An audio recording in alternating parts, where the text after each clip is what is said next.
Olá, amigos, tudo bem? Estamos de volta aqui para falarmos um pouco mais sobre as nossas necessidades reais, da nossa vida, do nosso dia a dia, sempre com a visão voltada para a doutrina dos espíritos, que é a doutrina espírita. Bem, amigos, nós, no último vídeo que postamos, falamos, sobre o que significa, na minha visão, caminhar com Jesus Cristo. Não é verdade? Como eu falei antes, nós temos no planeta Terra atualmente um número de 8 bilhões de seres encarnados, aproximadamente. Passou um pouquinho desse número. E nesse meio de 8 bilhões, acima de 5 bilhões de seres humanos acreditam em Cristo, em Jesus Cristo, que podemos dizer que são os cristãos. Ok? Mas esses 5 bilhões de cristãos estão distribuídos em diversas religiões, até mesmo seitas e por aí vai. Não é verdade? Nós temos a igreja protestante, a Assembleia, aqui no Brasil, a Assembleia de Deus, o presbiteriano, nós temos os evangélicos, nós temos os católicos apostólicos romanos, a Igreja Católica Brasileira, nós temos Umbanda, nós temos Quimbanda, nós temos Espiritismo, enfim, diversas religiões. E todas elas, claro, evidente, aqui no Brasil principalmente, acreditam em Jesus Cristo, são cristãos. Mas existem aquelas outras religiões que não acreditam em Jesus Cristo. Pelo pouco que eu sei, os judeus não acreditam em Cristo. Acreditam num Deus, sim, mas a maioria dos judeus, os ortodoxos, pelo menos, não acreditam em Jesus Cristo. Não vou entrar no mérito daquilo que eles pensam de Jesus, ok? Não vou falar aqui. Mas pesquisem isso, sobre isso, se alguém quiser saber mais profundamente o que eles pensam de Jesus Cristo. Então, irmãos, voltando ao nosso tema principal, mais de 5 bilhões de seres humanos do planeta Terra são cristãos. Então, é bem maior do que a metade da população que acredita que Jesus Cristo esteve aqui e que ele foi enviado por Deus, um missionário, com a intenção de nos trazer esclarecimentos, nos trazer informações, nos trazer a moral, uma moral nova, ainda mais naquela época, uma moral de costumes, de hábitos e tudo mais. Ele enfrentou grandes desafios, naquela época principalmente, porque todos naquela região onde ele foi viver, nascer, onde ele habitou, aquele povo era todo o quê? Acreditava sim a maioria num Deus único, mas no entanto, para eles o Messias teria sido quem? Moisés. Moisés foi enviado por Deus, foi quem criou, por assim dizer, a lei Torá, ou Tora, as leis mosaicas, não é verdade? A partir da leitura que ele fez daquelas placas de pedra que trouxe do Monte Sinai como os 10 mandamentos. E daí ele criou toda a sua lei, a lei mosaica. Assim sendo, naquela religião que Jesus foi nascer e viver e habitar até os seus últimos dias. E a todo momento, durante sua vida, ele foi confrontado, nas suas pregações, se ele estava pregando alguma coisa que ia em contradição com as leis de Moisés, a lei mosaica. E ele tinha que ter uma habilidade muito grande para falar que não. Embora, na verdade, era essa a proposta dele. Certo? Principalmente quando ele falou que a gente não precisava procurar Deus aqui ou acolá, porque Deus está dentro de cada um de nós. Para bom entendedor, uma palavra basta, não é verdade? Então ele quis dizer que não adianta procurar Deus dentro das religiões, porque essa procura é inútil, porque Deus está dentro de cada um de nós. Mas ele não pôde falar nessas palavras. Se algumas coisas que ele falou não foi nada diretamente àquelas religiões, no entanto ele foi crucificado e assassinado, imagina se ele tocasse nesse assunto diretamente, como hoje nós podemos falar isso mais abertamente.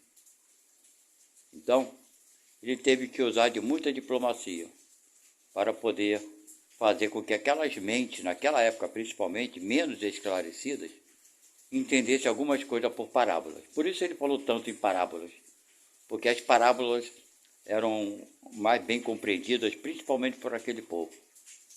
Mas não pôde falar toda a verdade. Com o passar dos anos, né, veio Allan Kardec, passar de séculos, né, veio Allan Kardec e codificou a doutrina espírita. Por que codificou? Porque ela já existia quando Kardec por aqui esteve, 1600 e pouco, né? Tem 200 e poucos anos. Então já existia a doutrina espírita. Kardec codificou. O que é codificar? Escreveu tudo, botou tudo em livro, registrado. Certo? Esse trabalho de Kardec durou 10 anos, aproximadamente. E surgiram com esse trabalho de Kardec 5 livros que são a base da doutrina espírita, que nós espíritas chamamos de Pentateuco, que são os 5 livros, né, que formam a base da doutrina espírita. No entanto, na atualidade, muitos espíritas já abandonaram esses livros ou sequer estudaram esses livros. Essa é a grande verdade. Porque estão se perdendo, a maioria dos espíritas, lendo obras que sequer têm os fundamentos espíritas. E preferem ler esses livros, né, que se dizem espíritas, que tem cada absurdo, cada fantasia, cada coisa, né, que é claro, a pessoa se não leu a obra básica, que são os 5 livros básicos, como poderá ele tirar conclusões do que é certo e do que é errado? Não é verdade? Então, é por aí que as coisas estão acontecendo no meio espírita. As pessoas preferem acreditar nas coisas absurdas do que acreditar na simplicidade do espiritismo. Essa que é a grande verdade. Aliás, no Evangelho segundo o Espiritismo, fala muito claramente sobre isso. Que nós somos muito criativos para criarmos teorias absurdas, fantásticas, mas que, no entanto, não damos valor às coisas simples que estão escritas no Evangelho, nas obras, né, de Kardec, nas 5 obras fundamentais da doutrina. Preferimos aceitar coisas absurdas do que aceitar o óbvio. Lá no livro O Evangelho segundo o Espiritismo, vem dizendo claramente qual a influência dos espíritos sobre outros espíritos, né? A influência do espírito superior sobre o espírito inferior e vice-versa. A influência dos espíritos na vida daqueles que estão encarnados, ok? Porque nós que estamos encarnados, né, somos espíritos encarnados, ou seja, a gente dá o nome de alma quando estamos presos ao corpo. Quando estamos fora do corpo ou desligados dele, né, nós somos espíritos. Então, são feitas perguntas da influência dos espíritos, volto a repetir, que são os que não estão encarnados, sobre aqueles que estão encarnados, sobre as almas, que nada são mais do que espíritos, né, presos no corpo. Qual é essa influência? Por que a influência? E eles esclarecem muito simplesmente, meus irmãos, que o espírito superior exerce uma influência sobre o espírito inferior, uma influência irresistível, certo? Ou seja, o espírito inferior, ele não tem a menor possibilidade de não obedecer ao espírito superior. Isso está muito bem claro nas obras, né, de Kardec. No entanto, nós outros, que estamos aqui estudando, ou nos dizendo espíritas, acreditamos que existe uma guerra espiritual entre as trevas e a luz. Quanto absurdo, quanto absurdo. E essas informações tiram, na verdade, o quê? Tiram a nossa calma, tiram a nossa paz. Deixa alguns aflitos e preocupados com esses irmãos, né? Que eles são, de certa forma, mais poderosos que a gente. Fazem parte do grupo das trevas. Ora, meus irmãos, vamos por ordem. Quem manda no quartel é um soldado ou é o comandante do quartel? Quem determina as ordens? É o soldado que determina as ordens? Ele pode mudar toda a ordem, todo o comportamento de um quartel, um soldado? Se o general, um comandante do quartel, mandar o soldado capinar um determinado terreno, ele pode não capinar sem sofrer qualquer tipo de consequência? Não, né, meus irmãos? Assim nós podemos ver Deus sobre todas as coisas. Vocês acham, acreditam mesmo, que algum espírito das trevas pode ir contra a vontade do mais poderoso, de Deus, que é o general de todos? Vocês acham que isso é possível? Vocês acham essa possibilidade, irmãos? Bem, se vocês acreditam nisso, pode sair do espiritismo e dizer que não é espírita, que você criou uma nova teoria. Você pode, então, se unir àqueles que acreditam no diabo, no Satanás, nas trevas e tudo mais. Porque o espiritismo ele vem exatamente nos dando uma informação muito precisa, muito cirúrgica, muito exata sobre essas questões. Que o espírito inferior, ele não consegue resistir à influência do espírito que lhe é superior. Ele obedece. E ponto final. Bem, então se essa mentira se isso é uma mentira, se isso é uma mentira, pega o Evangelho, as 5 obras de Kardec, e joga fora e vamos criar uma nova religião. Sim, temos que fazer isso, se assim pensamos. Porque dentro mesmo do livro, o Evangelho segundo o Espiritismo fala. É melhor negar 1000 verdades do que aceitar uma mentira que esteja no meio delas. Ele mesmo fala sobre isso, o Espiritismo. O Espiritismo fala também, para quem leu o Evangelho e estudou os livros, fala que ele não é absoluto em todas as coisas, mas que apresente uma coisa que seja sustentável e melhor do que o Espiritismo. Existe alguma teoria que seja sustentável? Não existe, porque a nossa lógica, né? A nossa lógica diz que é impossível um soldado impor alguma ordem ou modificação dentro de um quartel, quando o seu comandante general é quem dá as ordens. Então, meus irmãos, aqueles que se abalam, que leem essas obras, que existe a guerra na espiritualidade, meus irmãos, sinceramente, eu não sei nem o que dizer. Eu, como espírita, né, que acredito na reencarnação, e falo a vocês, não sou um bom espírita, nunca fui, em momento algum da minha vida. Eu não sou atualmente, porque eu acho que ser um bom espírita, para eu poder me definir como tal, um bom espírita, eu deveria, né, cumprir com tudo aquilo que Jesus nos informou de como deveríamos viver a nossa vida. Porém, eu erro muito, já errei muito e continuo errando. Não consigo ter uma atitude do bom espírita. Não, eu não consigo. Não sei quando eu conseguirei, estou lutando para conseguir, mas sou espírita. Agora imagina alguns que pensam que são espíritas e bons espíritas e acreditam nessa luta, nessa guerra entre as trevas, a escuridão, contra os espíritos de luz. Eu não acredito.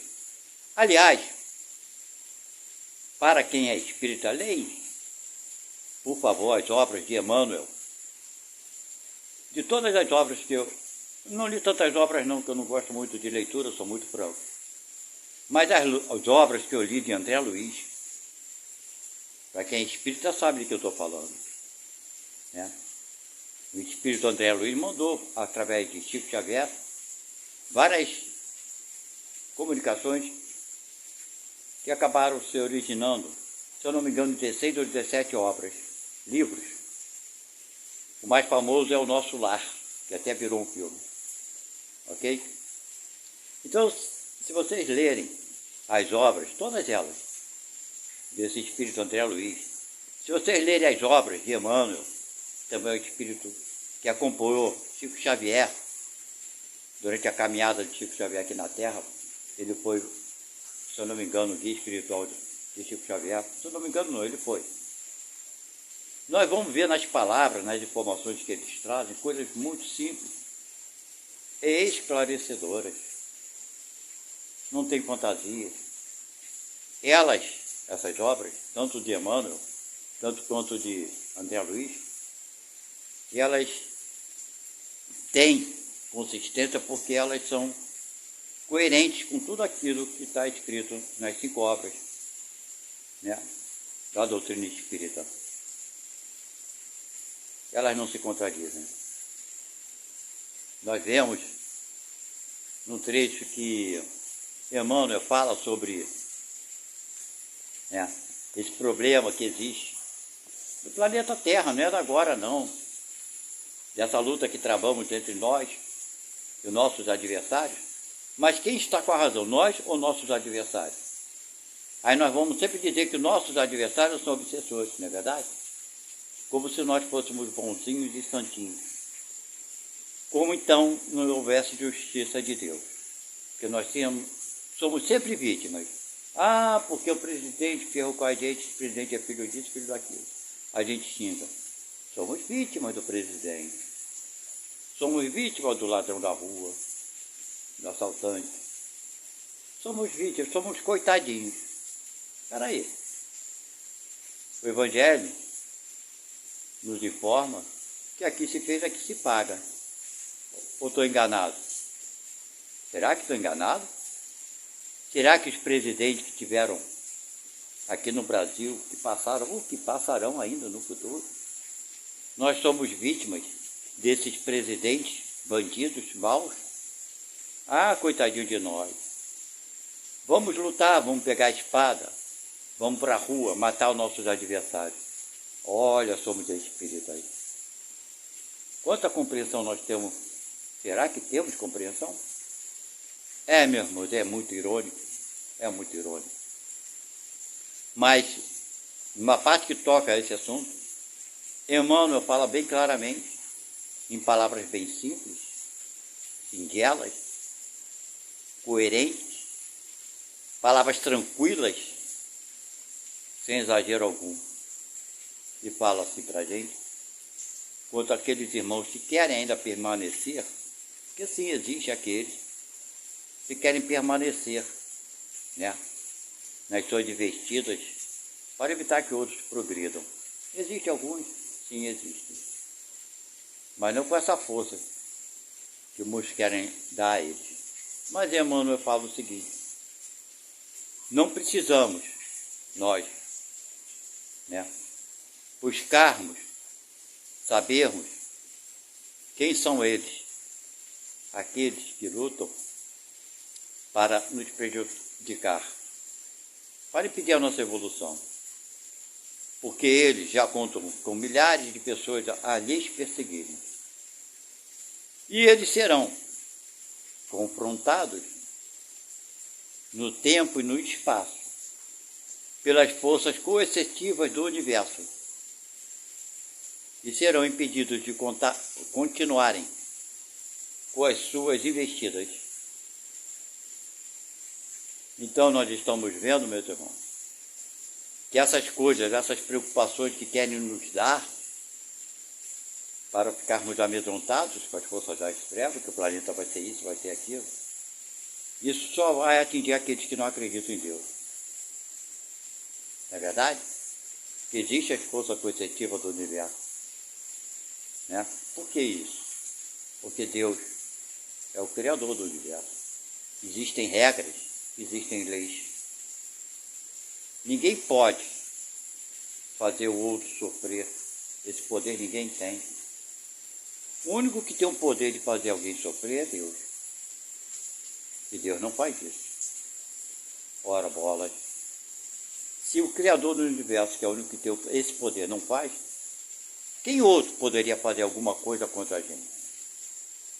Será que vocês vão continuar acreditando que existem espíritos que têm o poder de fazer sofrer aquele que não merece? Isso é uma injustiça, não é uma injustiça, meus irmãos? Nós, por acaso, quando vemos uma injustiça de um adulto agredindo uma criança, se tiver nas nossas condições, não vamos permitir ou vamos tentar impedir? É óbvio que nós iremos impedir. E nós não somos tão perfeitos assim. Alguns até deixarão para lá, fecharão os olhos, não é verdade? Fingirão que não viu. Terão isso como desculpa, que não convence a ninguém, não importa. Mas muita gente não permitirá que o mais forte agrida o mais fraco. Não é verdade? E não somos perfeitos. Imagine se existem forças das trevas poderosas para vir prejudicar a gente, que somos fracos, indefesos perante esses espíritos trevosos. Vocês acham que há essa possibilidade? Você acha que Deus permitiria essa injustiça principalmente?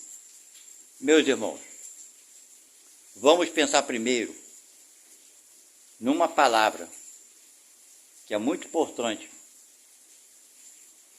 para refletirmos sobre as coisas da nossa vida. A palavra é justiça. Não a justiça do homem, mas a justiça divina.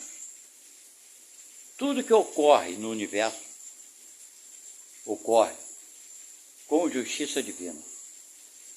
Então, meus irmãos, essa justiça vem de Deus, do Criador, do universo, dessa energia que tudo criou e que sustenta tudo através das suas leis naturais, que são universais.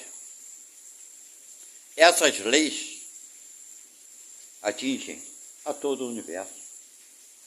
Sendo assim, é impossível que alguém possa nos fazer algum mal. Se sofremos alguma coisa, é porque nós fizemos por merecer sofrer. Eu já falei algumas vezes aqui, mas a maioria de nós não damos importância a isso. Não damos sequer valor, porque não queremos dar. Essa que é a verdade. Se eu pego uma arma, vou roubar e assaltar, e a polícia me prende, eu posso acusar a polícia porque me prendeu? Eu posso acusar a polícia, a lei, porque eu vou ficar 10, 20, 30, 40 anos preso por um crime que eu cometi? Não é uma estupidez isso? Ora bola, meus irmãos. Não é uma estupidez nossa acharmos que alguém pode nos fazer algum mal se nós não merecemos? É a mesma coisa. Não muda nada. Ou então, existe um Deus injusto. Sendo assim, não existe Deus. Porque Deus, como a gente entende, Criador do universo, só pode ser bom e justo. Se Ele permite que um filho seu sofra uma injustiça, Ele deixa de ser Deus. Ele deixa de estar em todos os lugares. Fala-se muito, né?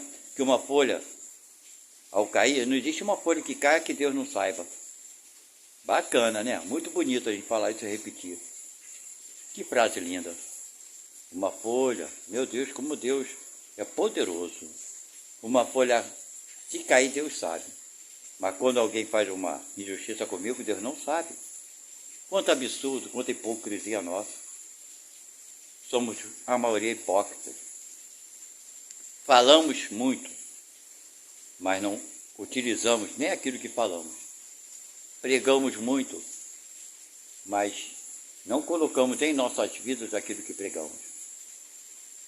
E por assim agirmos, contribuímos para o planeta, o bem ou o mal. Contribuímos para a violência, contribuímos para diversas coisas, através dos nossos pensamentos. A doutrina espírita explica muito bem que pensamento é forma. O que isso significa? Pensamento é forma? Irmão, aquilo que você pensa vai ser produzido de alguma forma, de algum jeito, em algum lugar. Isso é forma. Não é verdade? Se nós damos valor, né, à força do mal, porque para mim o mal não existe, né? O mal é o bem não compreendido. Concordo exatamente com o pensamento de Chico Xavier quando ele falou isso. Eu sempre pensei assim, um belo dia eu descobri que Chico Xavier pronunciou essas palavras. Então, meus irmãos, se o mal não existe, é o bem mal compreendido, nós então estamos começando a entender um pouco mais. Quantos enganos e quanta propagação de enganos, né? Porque a gente se engana e sem darmos atenção àquilo que pensamos que está errado, propagamos para o erro. Por isso é muito importante a doutrina espírita ser compreendida, ser lida. É claro que dentro dos 5 livros psicografados por Allan Kardec, foram comunicações de diversos espíritos que haviam desencarnado, haviam morrido, por assim dizer, estavam vivendo na vida espiritual. Eles trouxeram as informações dos conhecimentos que eles tinham, daquilo que estavam passando. Então, meus irmãos, esses espíritos não eram, quando estavam vivos, não eram espíritos super evoluídos. Não eram. Então eles trouxeram as informações das coisas que estavam passando na espiritualidade de acordo com a evolução que eles tinham, daquilo que eles compreendiam como certo e errado, mas ainda assim uma visão espiritual, não com a visão material. É claro que muitas coisas nós podemos tirar de proveito para nossas vidas. Mas volto a repetir, meus irmãos, vamos estudar mais as obras de Kardec para não ficarmos comprando esses livros, e desculpe o termo da palavra, livros que não requer o mínimo de perda de tempo. Nossa, a finalidade desses livros existem 2. Primeiro, de arrecadação de dinheiro, de grana. Existem muitas casas que se dizem espíritas, só no nome, mas que não tem nada a ver com a doutrina espírita. Ok? A finalidade dessas casas é de ganhar dinheiro. Eu conheço muita gente que compra esses livros e acha fantástico, porque a vaidade leva essas pessoas a comprarem e leva aqueles outros a venderem. Quando no Evangelho segundo o Espiritismo nos fala que o egoísmo, o orgulho e a vaidade são as chagas da nossa humanidade no planeta Terra. Então temos que vigiar e orar, mas não é vigiar a vida do próximo e orar para o próximo. É vigiar nossos pensamentos, nossas condutas. E orar para que sejamos melhores. E volto a repetir sempre, não melhores do que os outros, mas melhores para os outros. Obrigado a todos. Espero ter exposto aqui as coisas que eu acredito e penso. Espero que alguns consigam me compreender ou formar novas ideias, novos pensamentos para o crescimento de todos nós, de toda uma nação. Obrigado e até a próxima. Tchau, tchau.